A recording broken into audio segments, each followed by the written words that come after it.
क्या करा।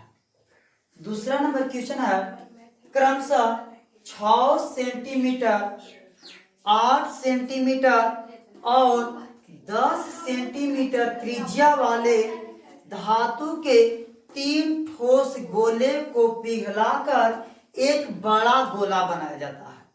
तो इस बड़े गोले की त्रिज्या क्या होगा। 3 गो छोटा छोटा गोला है। कितना गोला है? 3 गोला है। क्या गो? छोटा छोटा 3 गोला है।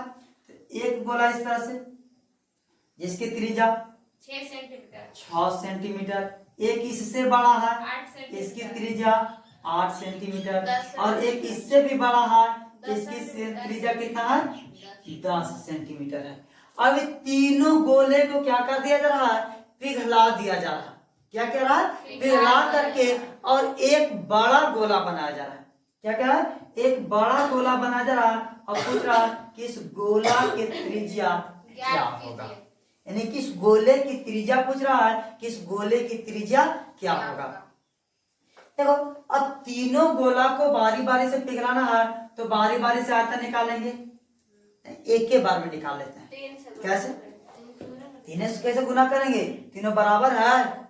नहीं, बराबर है तो ना। देखो सबसे पहले लिखा कि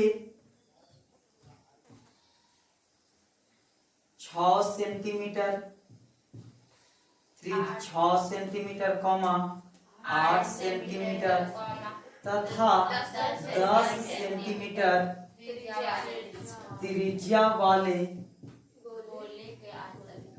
गोले के आयतन बराबर। यानी क्या करें कि तीनों त्रिज्या वाले गोले के आयतन बराबर। तो गोला का आयतन क्या होता है? 4/3 पाई आर क्यू। तो हम क्या कर रहे हैं कि 4/3 ये आर क्यू को अलग अलग बांट दें। इसके जगह पर हम लिख सकते हैं कि RQ1, RQ2, RQ3।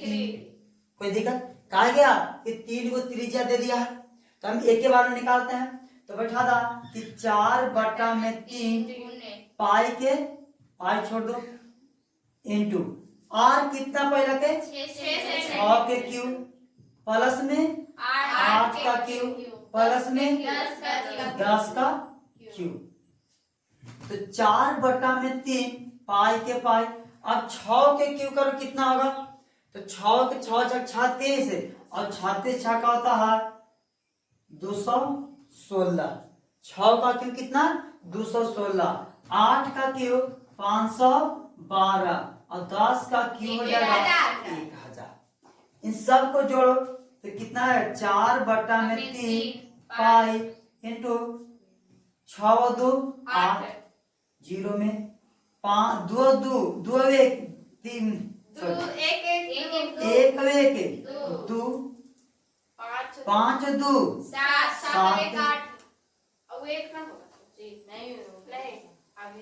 5 2 7 और 1 1700 कितना गया? 28। अब ये हो गया यानी कि सबको पिघलाने के बाद इतना आयतन आया कौची में? Centimetre cube. अब क्या कि 3 छोटे गोले को पिघलाने पर जो आयतन होगा वह बड़ा गोला के आयतन के क्या होगा? बराबर होगा। देखिए कि 3 छोटे गोले को पिघलाकर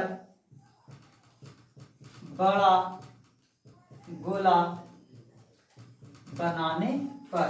अब 3 छोटे गोले हैं, ये तीनों छोटे गोले को क्या किया जा रहा है? पिघला करके और ये बड़ा गोला बनाया जा रहा है।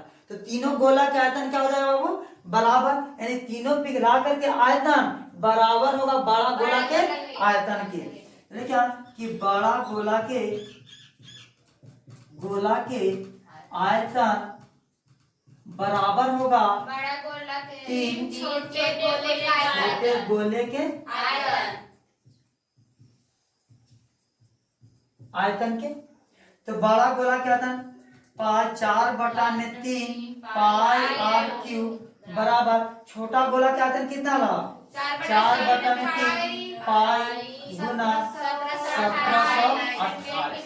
क्यों? अब देखो 4/3 से 4/3 खत्म, पाई से पाई खत्म, तो आर क्यूब बराबर कितना हो जाएगा? 1728 सेंटीमीटर क्यूब। तो आर बराबर कितना हो जाएगा?